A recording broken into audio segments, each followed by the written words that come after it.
ratsiny Tompo,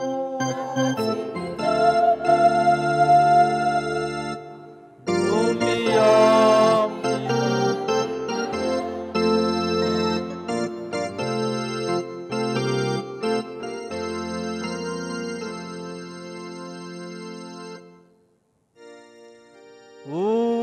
Aminareo anieny Tompo,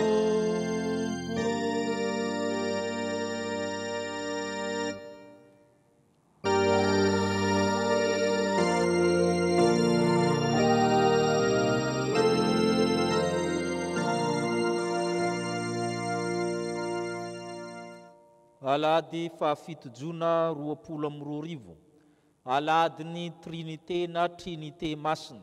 Zany trinité na trinité zany a dia ilazana Andriamanitra telo zay iray.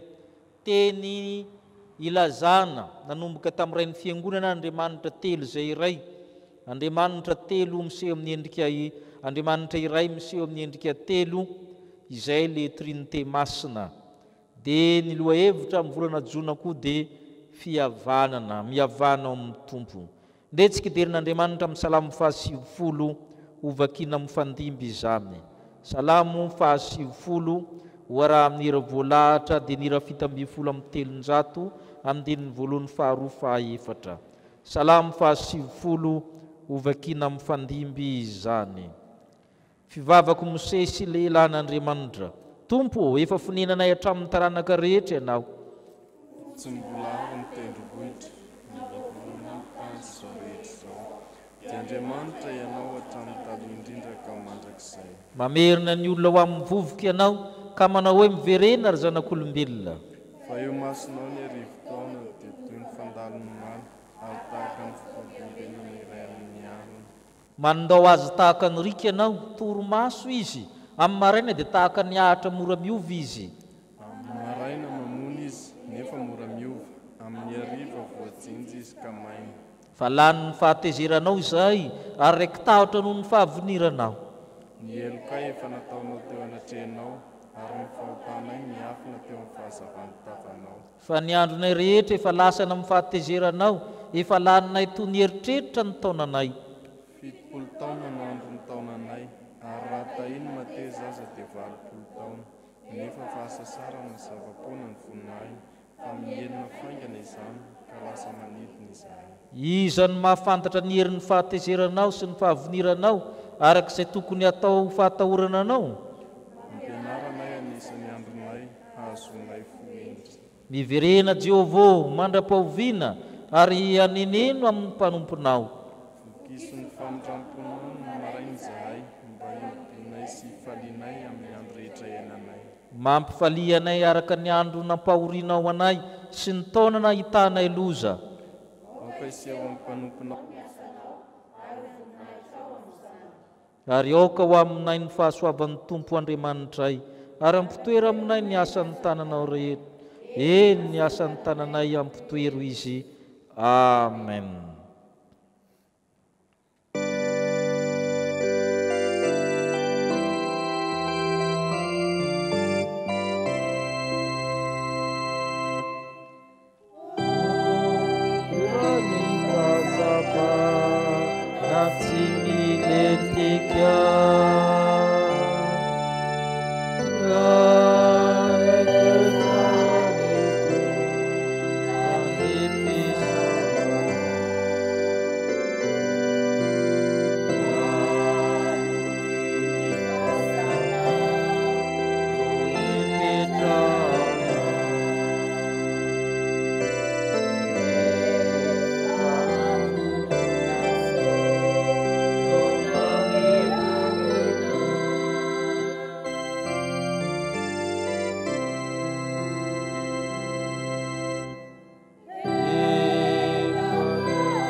ivavaka isika. Tompo Andriamanitra eo, tamin'ny voalohany ianao nahary ny lanitra sy ny tany, teninanao anao azy raha ny teninanao misy dia nisy izany. Ny fanahinao nanomba tambon'ny rano, nahary ny olona ianao tahaka ny endrikao ka niteny hoe andeha tsika morona olona araka ny endritsika tahaka ny tarehintsika, tahaka ny endrika Andriamanitra naovana izany. Noho ny fitiavanao dia Andriamanitra tsy te ho rery ianao. Hitanao zany hitanay zany amin'ny Andriamanitra telo izay iray na amin'ny namoronanao ny olombelona. Ka nahary ny olombelona ianao nitovy endrika aminao, na namaro azy ireo na mindra fo azy ireo. Ary raha nanoty izy namela heloka ianao. Ary tsy vitan'izany fa nanomana famonjena, nanomana lanitra ho amin'ny olona ianao. Ka tamin'ny farany dia Jesosy Kristy nirahanao tetỳ amin'ny tany. Niaran'olona tamin'ny olona amin'ny teny dia tonga nofoka nonona taminay, manana voninahitra miendrika ny lahapokany ray. Dia niasa teto izy nitory filazantsara, nanolotra ny ainy hamonjy anay. Tsy misy manana fitiavana lehibe noho izany. Dia manolotra ny ainy hamonjy ny sakaiza, dia lasa sakaizan'ny Kristy izahay. Rehefa niakatra nan-danitra izy dia naniraka ny fanahy masina, le fanahin'Andriamanitra. Andriamanitra koa avy amin'ny Andriamanitra izany. Ary mivoaka avy amin'ny Ray sy ny Zanaka, hitsaona sy ankalazaina miaraka amin'ny Ray sy ny Zanaka. Izany fanahy masina izany monina aminay ankehitriny, mitoetra aminay. Koa amin'izao andro alahady ny trinité masina izao Tompo, mankalaza izany Andriamanitra Zanaka fanahy masina izany izay. Andriamanitra mitantana miahy izao tontolo izao. Noho ny amin'ny famonjena dia miseho amin'ny endrika telo izany Andriamanitra izany nefa iray ihany. Koa misaotra anao izay Tompo, misaotra anao izay Andriamanitra rainay, misaotra anao izay Kristy Tompo, misaotra anao izay fanahiny fahamarinana. Koa mangataka aminao izay. Hamasino izao fanimpom-pavahana izao, mba ho masina sady tsy misy tsiny, kia natrehan'ny fanatrehan'ny trinité masina. Ka fahasoavana nampifahasoavana izany, ka raisy ny fisaoranay, raisy ny fankalazanay, raisy ny fivavahanay, fa ny fitahianao kosa irotsaka aminay amin'ny lalan'izao fanimpom-pavahana izao. Izany no angatany amin'ny Kristy, ilay nampianatra anay vavaka manao hoe: Renay Zanandandra, ho masina ny araranao, tonganay ny fanjakanao, ataonay ny sitraponao, ity an-tany tahaka an'Andriamanitra. Minamina ny zaza, maro mamelana tahaka ny mamelana zaza. Aza mitonana ny vakapana, manapana, manao ny fanjakana sy hipetraka ianareo hiomana amin'ny fianonana ny sitrapon'Andriamanitra isika.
Zay amakina sy andrenesina ny vaky ny soratra masina tsika izao ry havana ka ny ao amin'ny salamo fa 3:30 ny andininy voalohany ka hatramin'ny andininy fahatelo. Ny salamo fa 3:30 ny andininy rehetra no vakitsika amin'ny anaran'i Jesosy. Ny mahatsara ny fifankatiavana, endre tsara sady mahafinaritra raha ny mpirahalahy no miara-monina, tahaka ny dilily tsara amin'ny loha izay mitsororoka amin'ny somotro dia ny somotry Arona izay mitsororoka amin'ny morotongotra akanjony, tahaka ny ando any Hermona izay milatsaka amin'ny tendrombohitra Siona, fa voadidin'i Jehovah eo ny fitahiana dia fiainana ho mandrakizay. Toizantsika ny famakinan'ny soratra masina. Epistily ho an'ny Romanina, toko 7:10, ny andininy 9 ka hatramin'ny andininy fahafolo. Romanina 7:20 ny andininy fahavalo ka hatramin'ny andininy fahafolo. Aza vela izy tsy voaloha na amin'iza na amin'iza afa-tsy ny fifankatiavanareo ihany, fa izay tiany namany dia efa nantanteraka ny lalàna, fa ny hoe aza mitsangatsanga, aza mamono olona, aza mangalatra, aza mitsiritra zavatr'olona mba n'izay didy hafa rehetra, dia samy efa ao anatin'izao teny izao hoe tiavana namanao tahaka ny tenanao.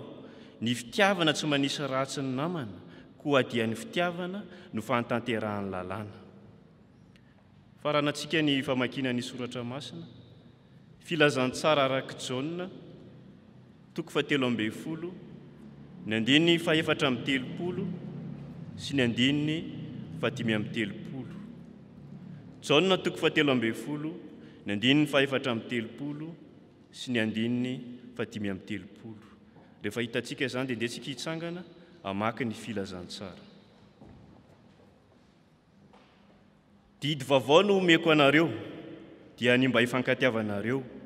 Eny, aoka ho tahaka ny tiavako anareo no mba hifankatiavanareo kosa. Izany no ahafantaran'ny olona rehetra fa mpianatra ianareo raha mifankatia. Amen. Ray masina, manamasinana ny fahamarinana, ny teninao ny fahamarinana. Amen.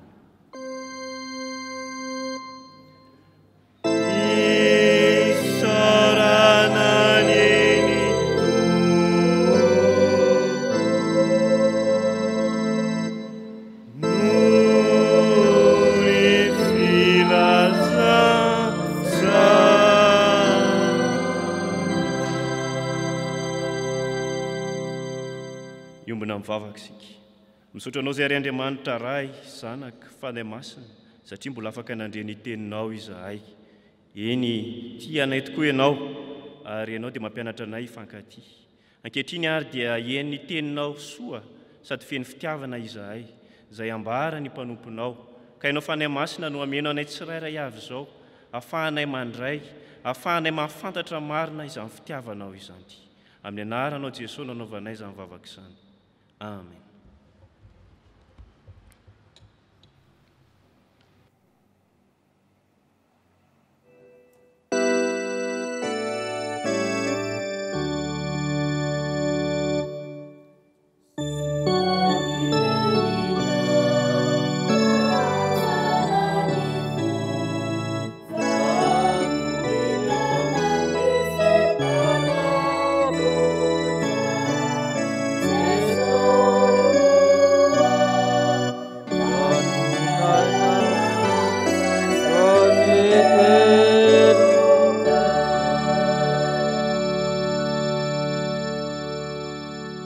Mahazo toerana ianareo.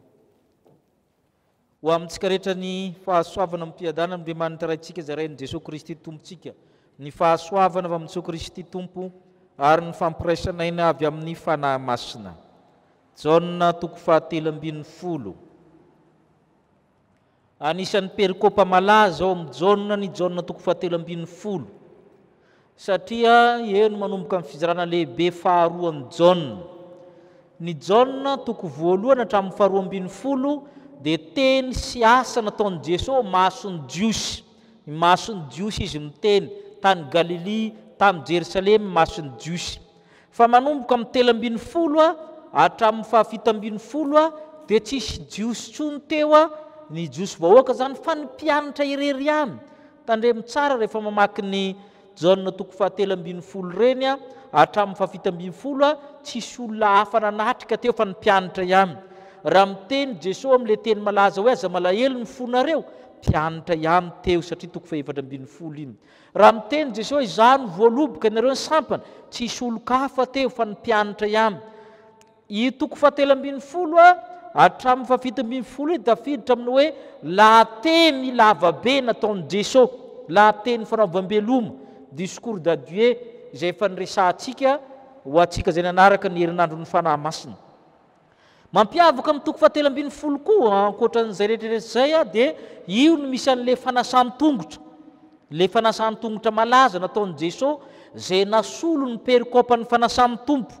tamin'ny fotoanany fanasan'ny tompo zany Jesosy nanao an'io saingy tsy nyresamin'ny Jaona le fanasan'ny tompo fa le fanasan'ny tongotra ny resahany fa ny endrika rehetra ny fanasan'ny tompo dia ao satria Jesosy nametraka ny lambany dia nanasa tongotra dikany hoe nametraka ny lambany dia nanolotra ny ainy nametraka ny ainy dikany satria ny lamban'i Jesosy dia manambara ny ainy ka Jesosy nametraka ny lambany dia nanasa ny tongotry ny mpianatra avô ny raisiny ray ny lambany zay le sary dikan'izay Jesosy nanolotra ny ainy dia nitsangana tamin'ny maty nalainy ray ny ainy zany hoe tena perikopa mahagaga sady mahavarina mifono hevitra lalina be ity toko 17 ity ary ny farany ny havana ankoatran'izay resantsika dia ile toko 17 tia nidiran'ny teny malaza hoe didy vaovao nomeko anareo izay hitantsika amin'ny perikopantsika mihavana ao amin'ny tompo zay ny lohevitritsika mandritra ny volana jona didy zany fa tsy fiangaviana mihavana ao amin'ny tompo dia izay no raisitsika eto zany amin'izao andro anio izao alahady voalohany amin'ny volana jona izao maninona moa tsy maintsy mihavanao amin'ny tompo isika zay le efa mitaniana hovaliana ny voalohany satria fanantanterahana amin'ny didin'ny Kristy zany ny fanantanterahana ny didin'ny Jesosy Kristy zay no antony mba vakitsika ny andininy fahaefatra amin'ny 30 ary Jaona toko 17 amin'ny fahaefatra amin'ny 30 aminaran'ny tompo manao hoe didy vaovao no meko anareo dia mba hifankatiavanareo eny aoka tahaka mitiavaka anareo mba hifankatiavanareo kosa fanatanterahana amin'ny didin'ny Kristy ary io didin'ny Kristy io manomboka eo ny misy azy voalohany fa miverimberina io jereo avadio kely ny bebolitsika Jaona ihany 5:12 5:12 zay teny aintsika loatra koa naman'io eno ahitantsika azy vakitsika aminaran'ny tompo manao hoe izao no didiko dia ny mba hifankatiavanareo tahakany ny tiavako anareo tanareo fa miverimberina le didin'ny Kristy ka ny fihavanana zany dia fanantanterahana amin'ny didin'ny Kristy ny lalàna sy ny didy fantatsika tsara ny lalàna dia le fototra iorenana fa mididy dia fanantanterahana ny lalàna ohatra hoe ny lalàna na ny Tora eo amin'ny jiosy dia misy didy 10 eo anatiny na teny 10 ny eto zany tsy lalàna le tenenin Jesosy fa didy zany hoe fanantanterahana ny lalàna le didin'ny Jesosy Kristy Andriamanitra nanomeny lalàna tary amin'ny tendrombohitra Sinay dia misy didy 10 ao anatin'ny lalàna eto indray Jesosy Kristy manantanteraka le lalàna zany misy didy firy nomeny tokana ihany dia ny mba hifankatiavanareo maninona lazainy Jesosy fa didy vaovao izy io didy vaovao satria le amin'ny jiosy ny filamatra dia olombelona ihany ndeha tsika madika ry havana Levitikosy toko 7:10 verina any amin'ny Tora lalàna jiosy Pentatioka isika Levitikosy toko 7:10 ny andininy 7:10 Levitikosy toko 7:10 amin'ny 7:10 vakitsika aminaran'ny tompo aza mamaly ratsy namanao lompo amin'izay referena aminao fa tiavany namanao tahaka ny tenanao izaho ny Jehovah Andriamanitra ny référence na ny fenitra eto dia tahaka ny tenanao ianao zany référence zavatra tsy tiako atao amin'ny hafa zany tsy tiako atao amin'ny tenako zany tsy ataoko amin'ny hafa zay ny dikany zany ny lasa référence hoe izay tiako atao amiko atao amin'ny hafa zay tsy tiako atao amiko tsy atao amin'ny hafa eto tsy olombelona no fenitra raha ny maridrefy andrefesana azy ny référence fa izy mba hiverenantsika hoe dia ny mba hifankatiavanareo eny oka ho tahakany ny tiavako anareo no mba hifankatiavanareo kosa tsy olombelona tsony ny maridrefy ny fenitra raha fa i Jesosy Kristy tahaka mitiavako ary zay mahavaovao azy. Misy fenitra anarahana azy, andrefesana azy. Jesosy tia, zay ny androany. Dia tsy maintsy mity ny hafa. I Jesosy koa tia an'le hafa itsy, ka tsy maintsy mity azy aho. Zay le zavatra eto zany. Jesosy tia ahy aloha. Jesosy koa tia ny namako, ary zay no iengana. Raha pitsika fanazavana misimisy kokoa dia kisitsika amin'ny Jaona 5:12. Jaona 5:12. Ary io référence io tsy mijanona amin'ny Jesosy any fa miakatra mankana amin'ray. Aladiny Trinité zao ry havana. Jaona 5:12. Jaona 5:12. Ahoana hozy izy? Tahaka nitiavan'ny ray ahy, nitiavako anareo. Tomoera amin'ny fitiavako anareo. Tsy vitany hoe Jesosy tia, fa ny ray tian'ny Jesosy, dia Jesosy tia. Misy fitiavana mifanosona mankana amin'ny ray io. Ary zay le fenitra zay. Ary fitiavana io, fitiavan'i Jesosy Kristy io tsy mitovy amin'ny fitiavana hafa rehetra. Fa i Jaona 5:12 ihany manazava azy. Dia aveo tohizana amin'ny Jaona 5:12. Jerentsika ny Jaona 5:12 amintsika eo ihany tsambikintsika amin'ny andininy 2:13 no vakitsika miaraka. 2:13 vakitsika amin'ny aran'ny Tompo. Izao ny didiko dia mba hifankatiavanareo tahaka mitiavaka anareo.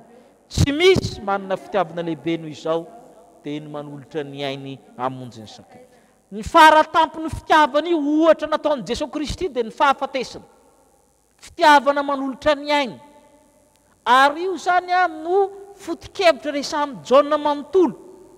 I fitiavana io ka raha tahaka ny fitiavan'i Jesosy dia na ny ainao ary manaraka rehefa tena hiavana manolo ianao. Mba ifindritsika amin'ny epistily Jaona ihany fa epistily any amin'ny farany ihany zany. Epistiliny Jaona toko voalohany, Jaona voalohany toko voalohany. Jaona voalohany toko voalohany. Jaona voalohany toko 7 ny andininy 4:40. Jaona voalohany toko 7 andininy 4:40. Jaona voalohany toko 7 andininy 4:40 vakitsika. Izao no ahafantarantsika ny fitiavana satria izy nanolotra ny ainy hamonjy atsika. Ary isika koa mba tokony hanolotra ny aintsika hamonjy ny rahalahy.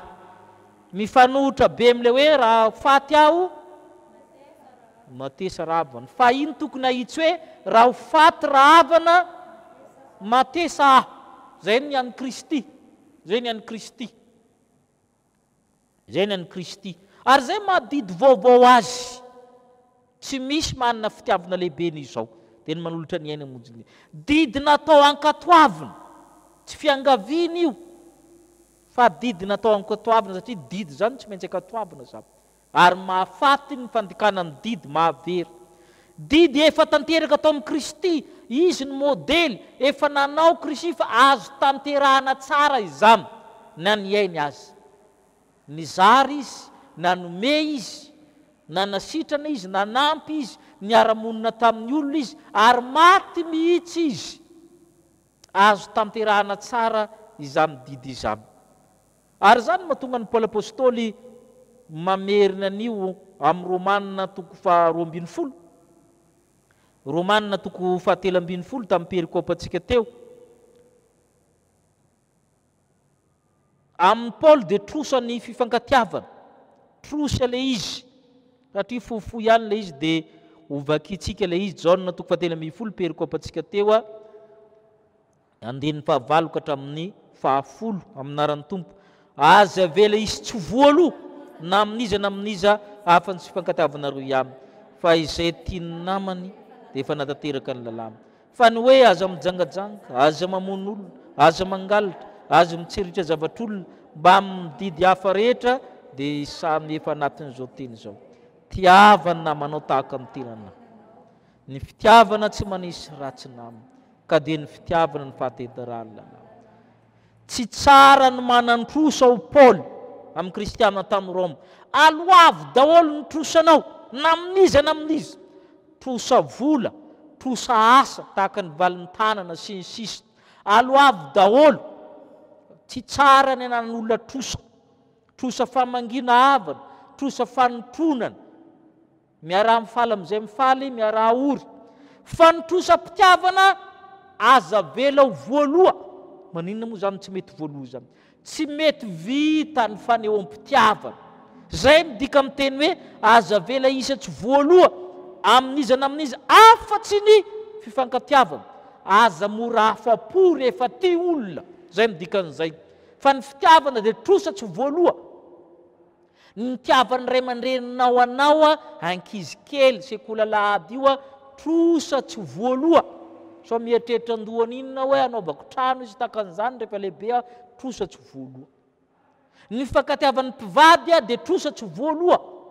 satria ianao dia tsy mendrika ho tiavana na raha lehilahy na raha vehivavy aoka zavany resaka fa trosatsy voaloha ny fitiavana ho Paoly apôstôly ka aloavo foana zay ny dikan'izay ary rehefa mamindoro trosa-pitiavana ianao dia mahatateraka ny lalàna tsy anisy ratsy mihitsy ianao milamina ho azy ny lalàna tsy mila tany saina le hoe aza mangalatra aza mamono olona aza manao tsy mila tany saina fa rehefa mity ianao dia mahavita ho azy an'ireo Paoly apôstôly lalina riavana zany didy vaovaon'i Kristy zany ary tena nahita izy ny teny an'io hoe fitiavana no antony didy ka ny fihavanana zany dia manatateraka amin'ny didin'i Kristy rehefa tsy manatateraka amin'io ianao rehefa tsy manatateraka amin'ny didin'ny firenena anankiray dia voaroaka miala amin'ny firenena io migadra dikan'izay tanterahana le hoe mihavana ao amin'ny tompo fa ny faharoa dia izao fanehoana ny mahampianatry Kristy ny fihavanana mihavana ao amin'ny tompo fa izany dia maneho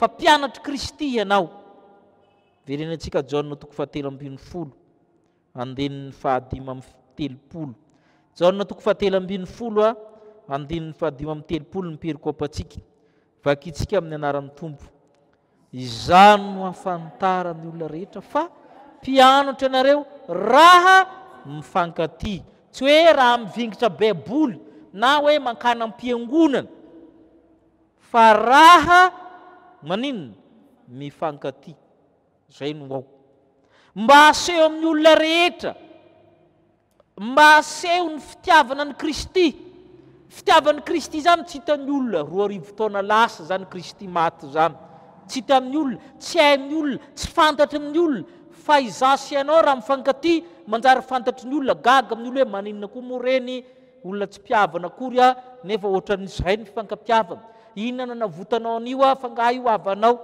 fangaha io amin'izao fangaha ny babanao io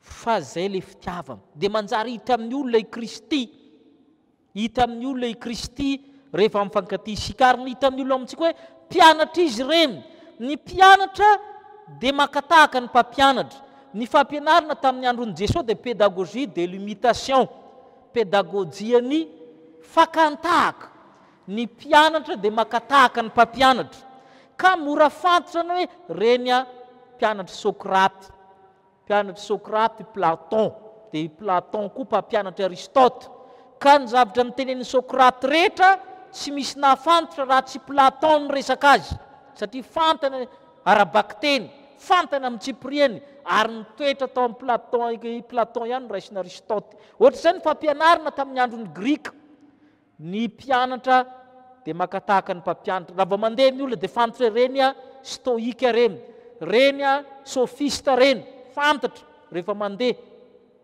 dia ny mpianatra Jesosy inona nafantarana azy Jesosy fankatiavana satria taloha manko reny mpianatra reny tsy vao androany manko ry havana no misy amin'tiny akanjo tony ny akanjo doktorala na akanjo fampianarana reny tamin'ny andron'ny Grika efa nisy ka na ny fiakanjon'le mpianatra ary afantariny hoe mpianatra izy reny zay ny taloha zany ny fomba firesina fomba fandaharany hevitra ny fomba fanaovana ny retorikany dia afantariny hoe mpianatra izy etiny amin'ny Jesosy tsy le fiteninao na le fitafinao fa inona ny fifankatiavana no afatara amin'ny olona ny mpianatra Kristy ka ny tsy fisehoan'izany fitiavana zany eo amintsika marika fa tsy mpianatra Kristy tsika simba zany ny fanehoanan'ny Kristy eto amin'izao tontolo izao Kristy zany a mety ho fotsy, mety ho mainty rehefa mifankatia isika.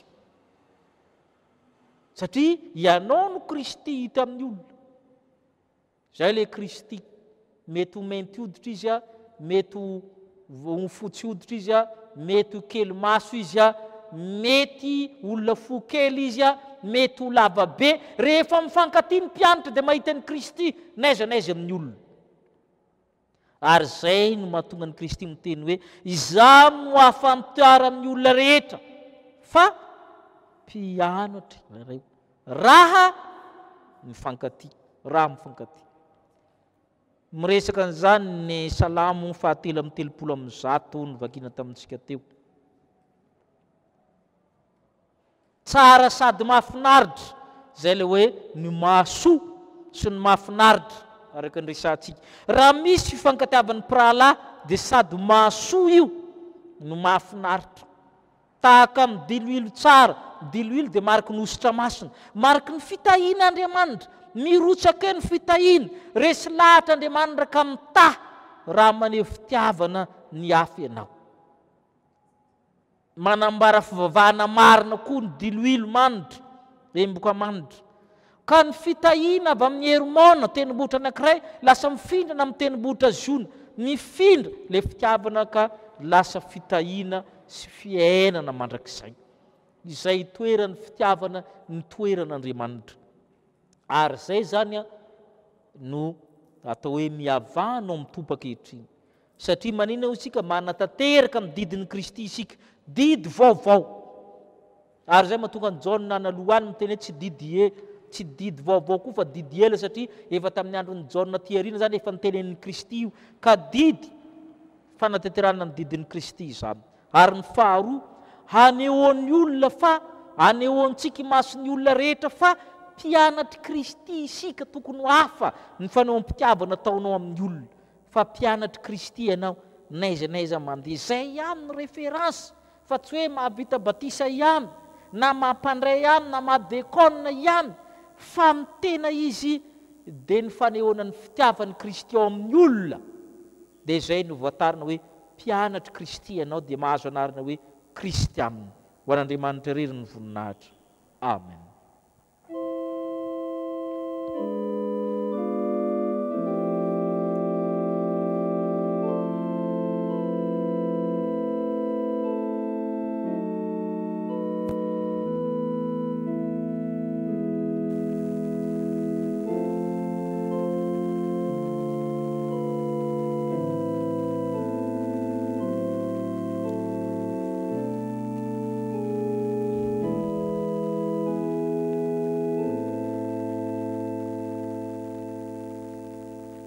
Manoloana izany sitrapon'Andriamanitra izany ry havana dia matsiaro tsy nahatanteraka izany sika, ka dia tsika hifony eo anatrehan'Andriamanitra amin'ny alalan'izao tonom-bavaka izao. Hivavaka isika. Misaotra anao izay ry Andriamanitra ray zanaka fany masina. Tianay dia tianay tokoa ianao ary maniry ny havana aminao aminay. Misaotra anao noho ny teninao izay kofe mampamatotra aminao isan'andro. Ento koa dia mampianatra anay ianao mba hanatanteraka ny didin'i Kristy.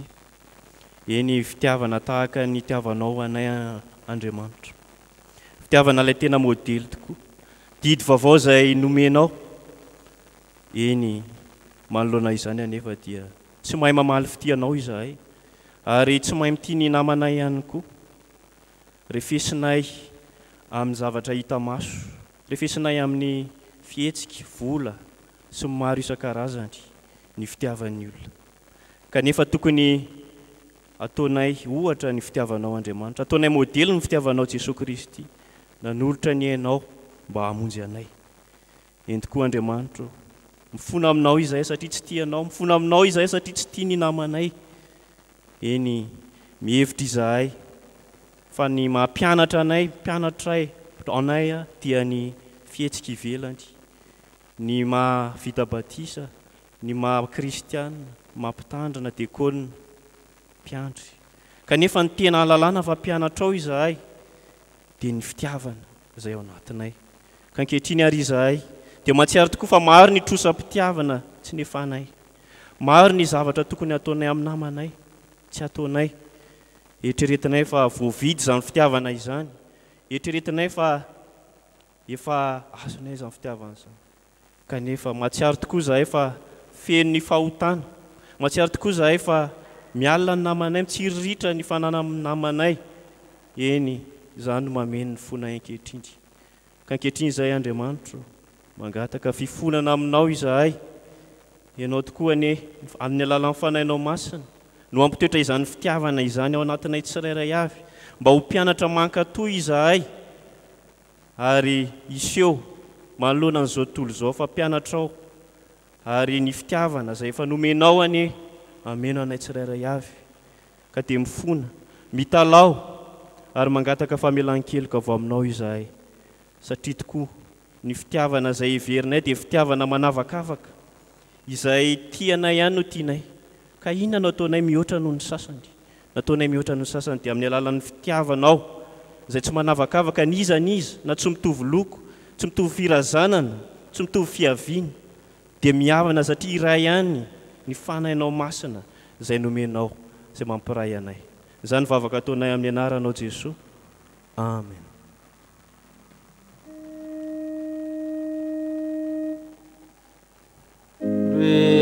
Andrea manitratu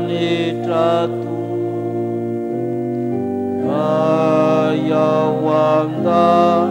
nitrawo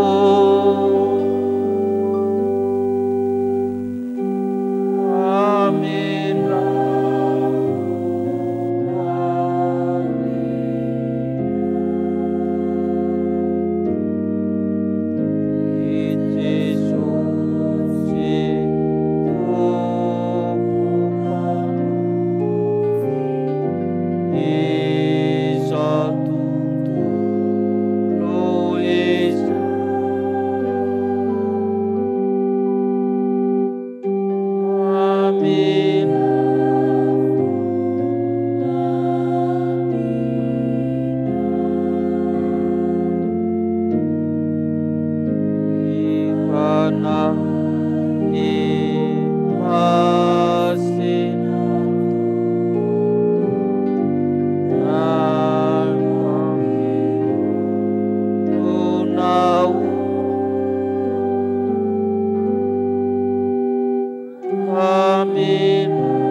efatra sy fahatiny amin'ny era faharoanjato.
tsika zay vonina hiavana amin'ny Kristy sady hiavana amin'ny hafa, misangana indray miteny soa mahafaly fa mafany fahotantsika ny tompo.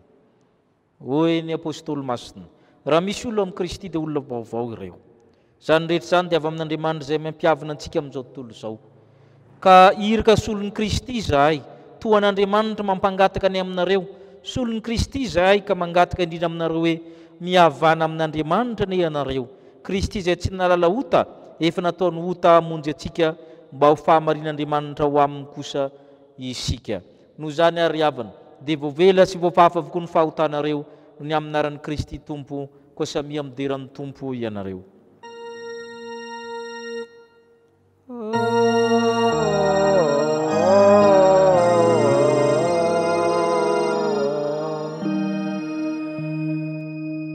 Voninahitra ny amin'ny avo indrindra ho an'Andriamanitra,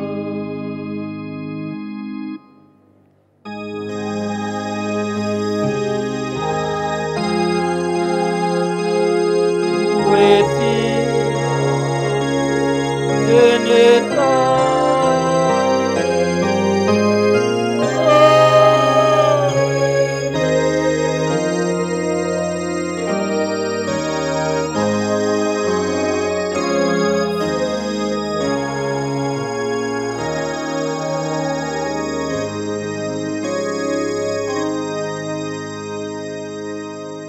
petraka amin'ny fifaliana nareo hanao ny hira faha 420 isika isaorantsika ny tompo anehoantsika izany fifankatiavana izany hira fanampy ny faha 420.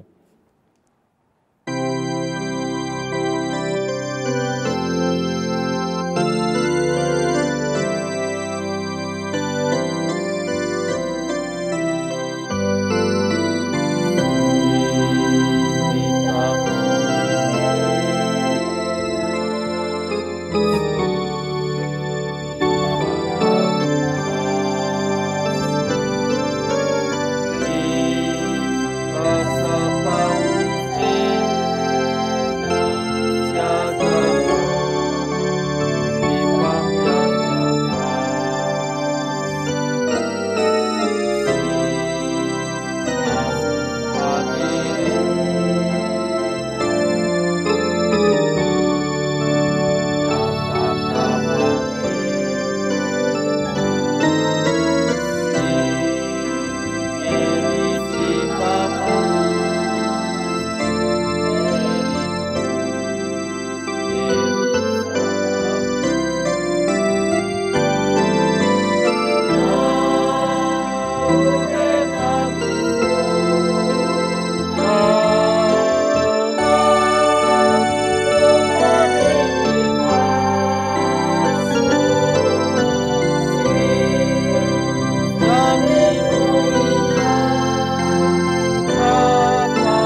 iombina amin'ny vavaka fangatana isika ry havako. Misaotranao izahay ry Andriamanitra telo izay iray eo noho ny teninao izay natolotra ao anay teo. Izany dia mandidy anay mba hiavana satria izany tokoa no fahatanterahan'ny didinao Jesosy Kristy Tompo. Ampianarinao izahay kristianina mba hitiany namanay tahaka ny tenanay. Hitiany namanay ihany koa tahaka ny itiavanao Jesosy Kristy anay ary koa tahaka ny itiavan'ny ray anao. Tanteraka tao aminao Jesosy Kristy izany fitiavana izany tamin'ny nanoloranao ny ainao hamonjy anay noho ny fahotanay. Noho izany Tompo, dia vonina ihany koa izahay ankehitriny ny fankatia ka hiaina izany didim-pitiavana ibaikoanao anay izany. Rehefa mihavana sy mifankatia izahay, dia maneho ihany koa fampianatra ao Jesosy Kristy Tompo, ary izany no ivavahanay amin'izao fotoana izao, ary indrindra Tompo fahangatanay aminao mba hifankatiavan'ny kristianina tsirairay satria izany ny havahana amin'izao tontolo izao. Ka mba hahafahanay ihany koa maneho fitiavana ny hafa nefa hiaina izany didim-pitiavana izany izahay Tompo, ary mangataka mandrakarivanao fanahy masina mba hampatsiaro izany aty anatinay ka hanehoanay ny fitiavana ny hafa indrindra fa amin'izao fotoan-tsarotra dia avy ny firenenay sy izao tontolo izao ankehitriny. Marobe ny olona tsy mba mahatsapa, tsy mandray izany fitiavany hafa izany, koa indreto izahay fiangonana raha nandre izany. Vonina Tompo ny andeha ny hanatanteraka sy hiaina izany didim-pitiavana andidinao anay izany, ka hanao zava-dehibe ny fitiavana ny hafa dia ireo mpiray vodirindrina aminay, ny mpiara-monina, ny mpiray firenena aminay ihany koa. Eny fa izay rehetra mila izany fitiavana izany dia vonina ny aneo izany izahay fiangonanao. Izany Tompo no vavakay ataonay amin'ny anaranao Jesosy Kristy Tompo izay mibaiko anay ho amin'izany. Amen. Andeha isika ry havako hanambara ny finoantsika an'Andriamanitra ray zanaka ary fanahy masina, ka eo am-pitsanganana no hanambarantsika ny finoantsika amin'ny alalan'ny fanekem-pinoana apostolika. Mino an'Andriamanitra ray sy Tompo mpanao lanitra sy ny tany aho, ary mino an' Jesosy Kristy zanalahy tokana tompontsika izay nitorotoronina tamin'ny fanahy masina, nateraky Maria Virjiny, nijaly raha napaka Ponty Pilato, nombona tamin'ny hazo fijaliana, maty ka nalevina, nidina tany amin'ny fenatsita, nitsangana tamin'ny maty tamin'ny andro fahatelo, niakatra ho any an-danitra, nipetraka eo ankavan'Andriamanitra ray sy Tompo. Avy any ny haviny tsara ny velona sy ny maty. Mino ny fanahy masina aho, ny fiangonana masina manerana izao tontolo izao, ny fiombonan'ny olona masina, ny famelan-kelo, ny fitsanganan'ny tena maty, ary ny fiainana mandrakizay. Amen. Mahazo toerana ianareo. Koa satria tamin'ny andro nanaovan'i Jesosy ny fanasany tongotra, nanaovan'i Jesosy ny tenenany ny didy dia ny fitiavana izany, no nanorenany koa ny fanasany Tompo dia mahasoa antsika koa ny mandray fanasany Tompo ankehitriny. Hoe ny soratra masina. Ary izay nandray tsara ny teniny dia natao batisa, ary tokony efa 3,000 ny olona vao nanampo isany tamin'izany andro izany. Ary izy ireo naharitra tamin'ny fampianaran'ny apôstôly sy ny fiombonana sy ny famakinany mofo ary ny fivavahana. Ary izy ireo niray saina ka nazoto nankeo-kianjan'ny tempoly ary namaky ny mofo tao an-trano ka ninan-kanina tamin'ny fahatsorana. Ary ny ombonana avokoa ny fananany rehetra, ary tsy nisy ny mahantra teo aminy.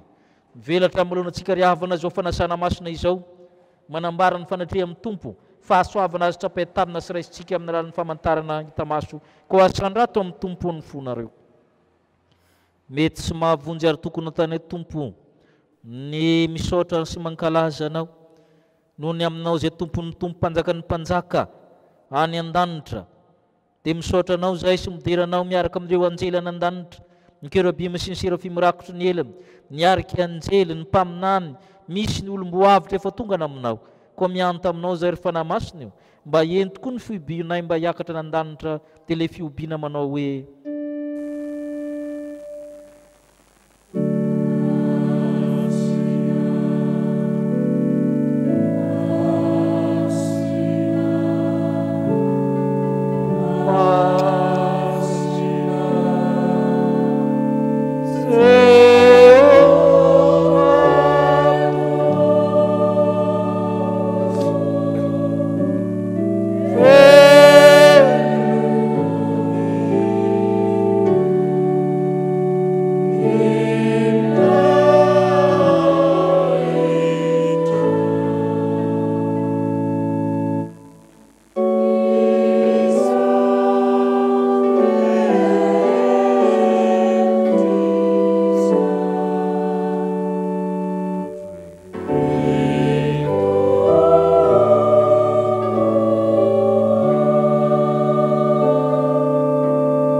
masina izao fa i Jesosy tompo tamin'ny alin'izay namadiana azy dia nandray mofo ary efa nisaotra izy dia novakiny ka hoy izy raiso any ity no tenako izao mena ho anareo izao natao ho fahatsiarovana ahy dia arak'izany koa ny kapoaka rehefa ninana dia izy misy amin'ity anareo rehetra fa ity no rako dia ny amin'ny fanekena vaovao izay alatsaka ho andrehetra ho famelan-keloka izao natao ho fahatsiarovana ahy na oviana no misotro ianareo fa naoviana nareo mihinana itony mofo tony sy misotro amin'ny kapoaka dia manambara le fahafatesan'ny tompo ianareo mandra-piavana hivavaka isika atsiaro izany asa-pamonjena izany sy hangataka ny fanahy masina ry tompo raizina an-danitro indreto zay manao ny fahatsiarovana na tongavany zanakao olona ianao ny naniraka izany zanakao izany dia ny rahanao tetỳ an-tany izy ka nijaly maty ary nitsangana tamin'ny maty nefa niakatra amboninahitra ao aminao ary mifona ho anay naniraka ny fanahy masina koa izy mba hitoetra ty aminay koa miandro sy mitalao ny fiverenana izay koa mba hafeno ny voninahitra ao ny fanaty-pisoranay ireo ta io tamteraka sakramenta masina zao endry Kristy le tokana mianta aminao koa zay ry fanahy masina le fanahy manamasina manome zava-tso rehetra mahary mianta aminao zay ry fanahy masina ny fanahiny fahamarinana amasino ny mofo manambara amin'ny tenan'i Kristy amasino torak'izamy divay mba nambaran-drany Kristy fanao Andriamanitra kosa tanteraka amin'ny teny zanako malalinao satria amin'ny alalan'i Kristy sy miaraka amin'ny Kristy ary ao aminao Andriamanitra rehetra tokoa mba mifiraisina amin'ny fanahy masina ny laza sy ny voninahitra rehetra mandrakizay amen. Ny mofo izay vakitsika dia firaisana amin'ny tenan'i Jesosy Kristy tompontsika izay novakina ho antsika satria iray ihany ny mofo isika koa dia tena iray ihany na dia maro azy fa isika rehetra dia samy mandray amin'izany mofo iray izany avokoa. Ny kapoaky ny fisaorana izay saorantsika dia firaisana amin'ny rano Jesosy Kristy tompontsika ny rano fanekena vaovao izay nalatsaka ho antsika. Hoe Jesosy Kristy tompo andeha fefa vovoatra avokoa izao ny zavatra rehetra. Amen. Hipetraka isika no nira laharakira fa 8:20 ampizarana ny mofo sy ny kapoaka.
eto zany kazarao amin'ny mpianakavin'ny finoana atonga azy havanao amin'ny tombo ka hanatanteraka ny didin'i Kristy sy aneo fampianatry Kristy izy.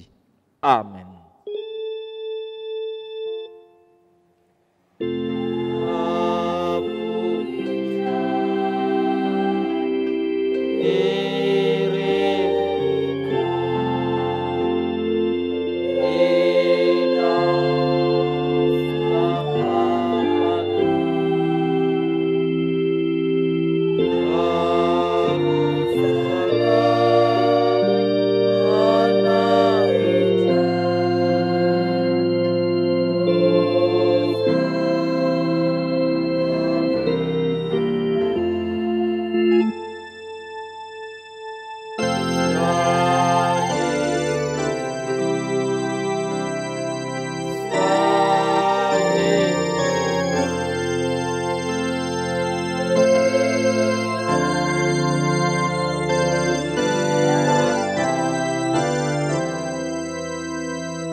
Hitsangana isika hanetry tena. Oka isika iombona mivavaka fiombonana fanendretena manao hoe Tompo tsy meniko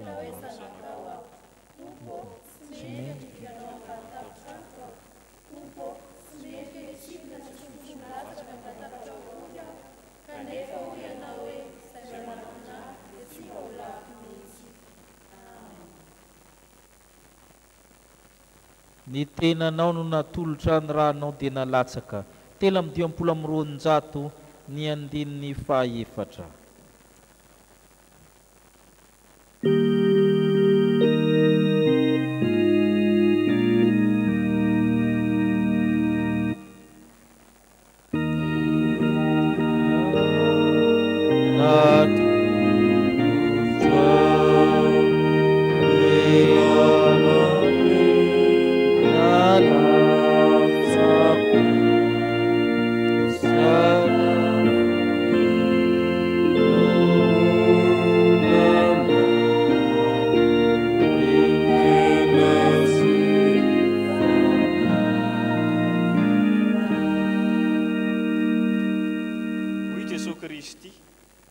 mibaiko atsika mba hananteterahantsika ny didiny. Raiso, any ity no tenako, izao nataovy ho fahatsiarovana. Tsaronay ny dianao ny raha sy ny fijalinao. Ny andinin'ny fahatelo.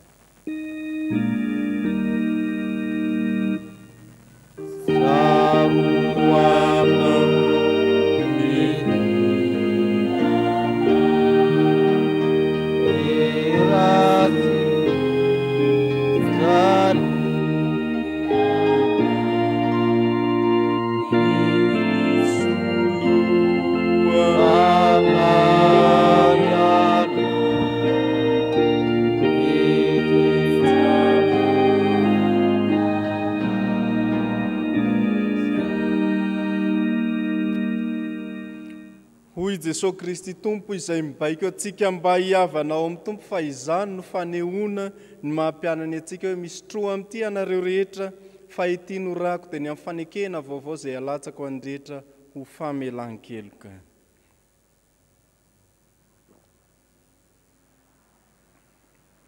Misaotra anao zay Tompo fa efa nandray arak'izay mety izy sakramenta masina izao any mpanahy mahavoky za amin'ny ary sakafo ny fanjakany lanitra. Misaotra anao zay Tompo noho ny fitiavanao tao amin'ny Kristy izay nitiavanao anay noho izy nanolotra ny ainy hamonjy anay. Misaotra anao zay fanahy masina fa tomboka se mahazanak'Andriamanitra anay ianao. Izany Tompo niderana ianao noho ny amin'ny fanahy masina ka izany no angatany amin'ny Kristy izay vela sy manjaka miaraka aminao amin'ny fanahy masina amin'ny taona rehetra mandrakizay. Amen. Hoe ny apôstôly masina Petera voalohany toko fahatelo amin'ny dininy fahavalo sy ny fahasivy. Ary mihoatra noho ny zavatra rehetra mifankatiavatra tsara fa ny fitiavana manarona fahotana maro. Farany miraisa saina ianareo ka miara-ory mifankatiava tahaka ny mpirahalahy, mifamindram-fo manetretena, tsy mamaly ratsy ny ratsy na fanaratsiana ny faratsiana, fa aoka hisaotra kosa satria ho amin'izany ny antsonanareo hamindova fitahiana. Amen.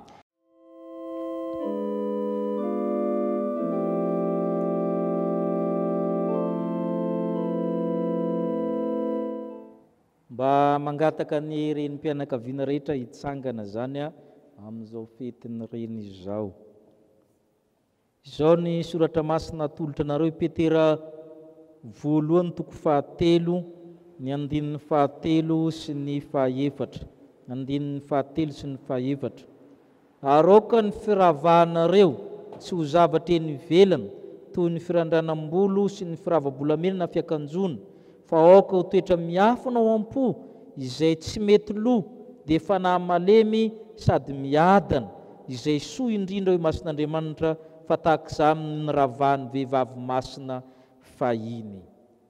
Miarahaba anareo izay kitapon'ny fonosana, ianareo izay reny mikarakara, reny miaha koa, satria reninay ianareo izay mikarakara anay miahy anay amin'ny lafiny rehetra, izay manatsiaro fa manana zanaka nateraka, na nateraky ny kibony na naterany eo amin'ny Kristy noho ny fiahina, dia isaoranay ianareo ary misaotra anareo miaritra ny antantanay sy ditanay ka na ny renim-pianakaviana na izay zanakareo dia misaotra anareo tahaka izany irarinay aminareo izany fanahy miadana ho feno fiadanana tokoa ne ianareo reny rehetra amin'izao andro zao, na dia mihiboka raha fantatray fa nareo no mamelona sa miatsena manao kasobosy zany, na dia eo ara ny aretina mbola miantsena nareo, mbola mahandro, mbola mikarakara anay, dia fifaliana ho anay ny miarahaba anareo sy miraro soa anareo hivavaka isika.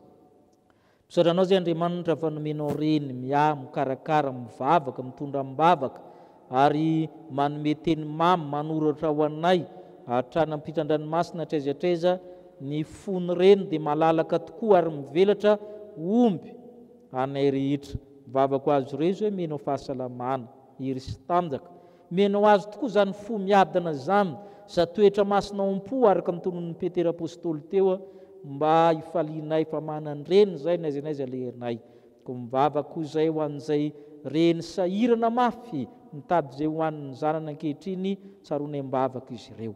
Ko hainao Andriamanitra mpifaly ny reny rehetra mba hitodika aminao izy ireo, ka ho tahaka ny Maria renin'i Kristy tokoa amin'ny zavatra rehetra, ho tahaka ny Elizabeta, ho tahaka ny Sara, izy ireo amin'ny zavatra rehetra. Ka ianao Andriamanitra hitantana azy ireo n'aiza n'aiza le noho ny amin'ny anaran'i Kristy Tompo no angatany vavaka ho an'ny reniny rehetra. Amen.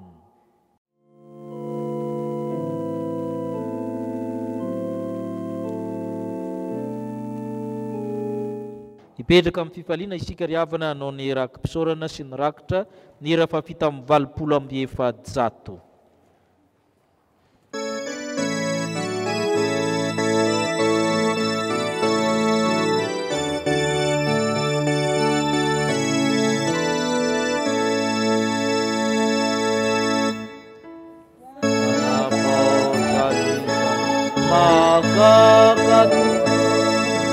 Ini Jesuai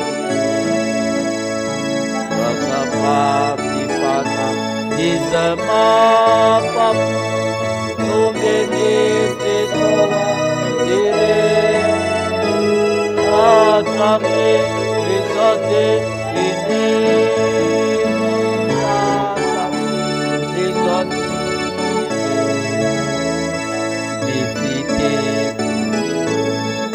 será putuku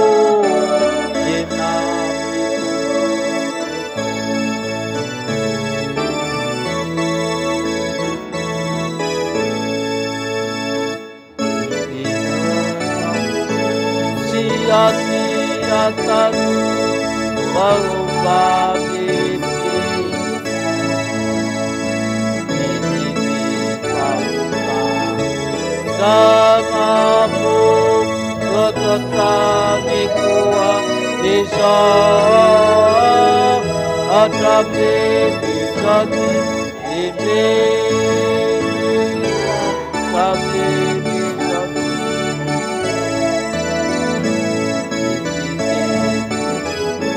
ku serah putuku dinang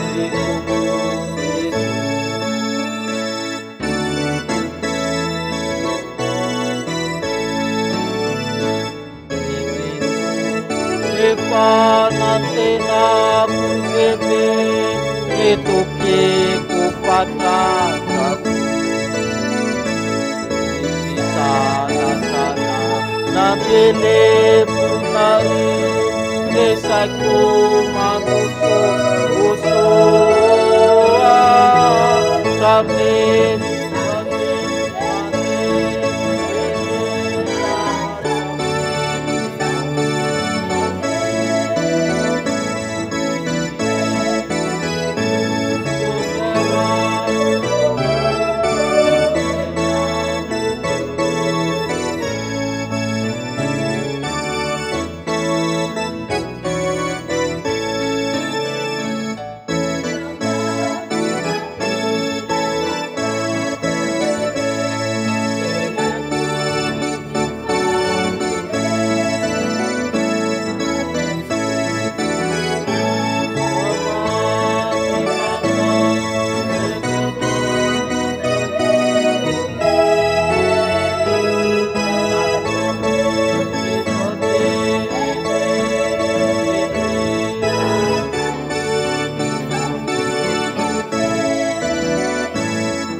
Misaoran'Andriamanitra isika riavana ny amin'ny fahateterahany fotoana teto.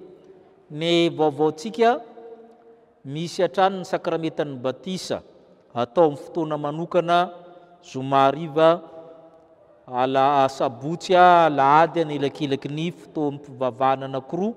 Misy ny sakramentan'ny batisa, misy ny fanoran-jaza, misy koa fandraisan-tanana ho mpandray sy ny mpandray atokana arak'izay didy sy fandiniana ataon'ny mpitandrina ho amin'izay nangataka ho amin'ny fanokanana mandeha tsikelikely ny fiainam-piangonana.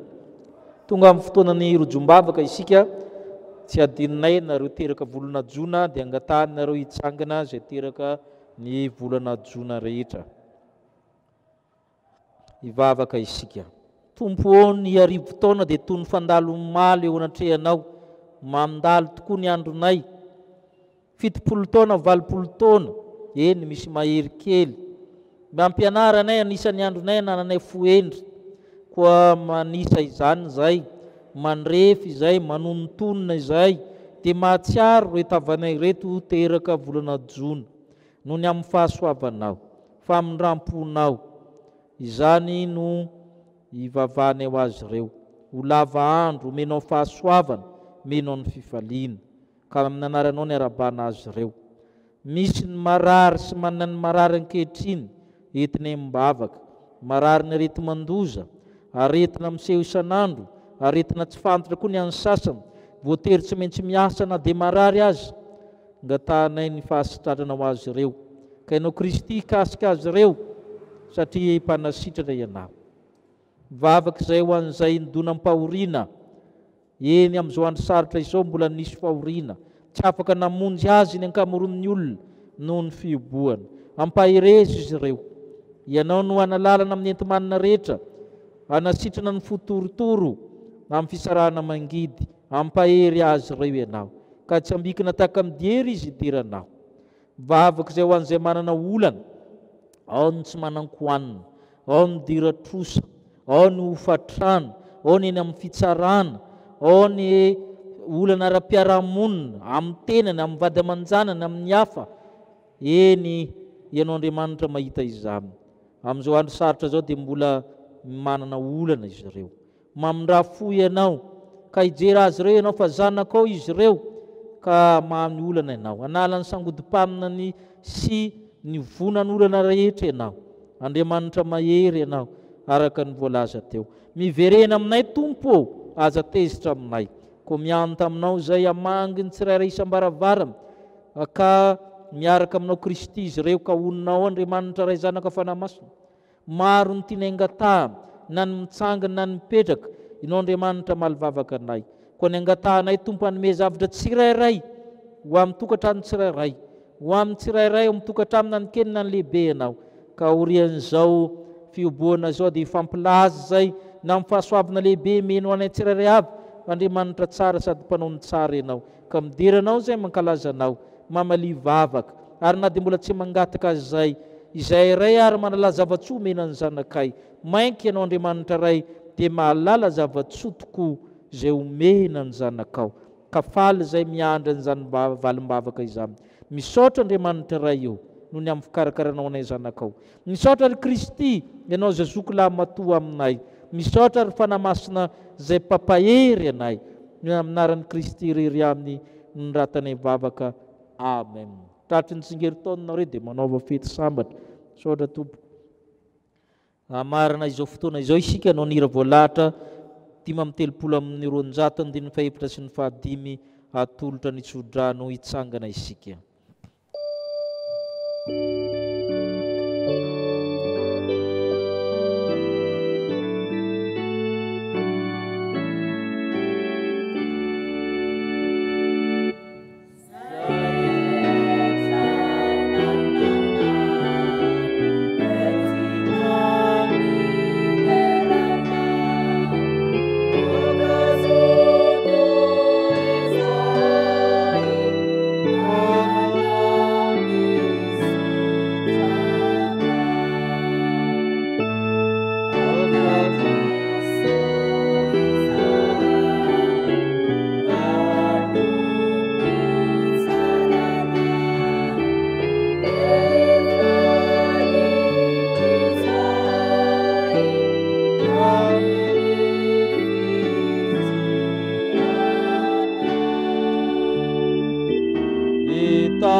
anareo aneny tompo ka hiaro anareo. Ampamirapiritra amin'ny tavana aminareo aneny tompo ka hianatra anareo. Nanatra amin'ny tavana aminareo aneny tompo ka hanome anareo fiadanana.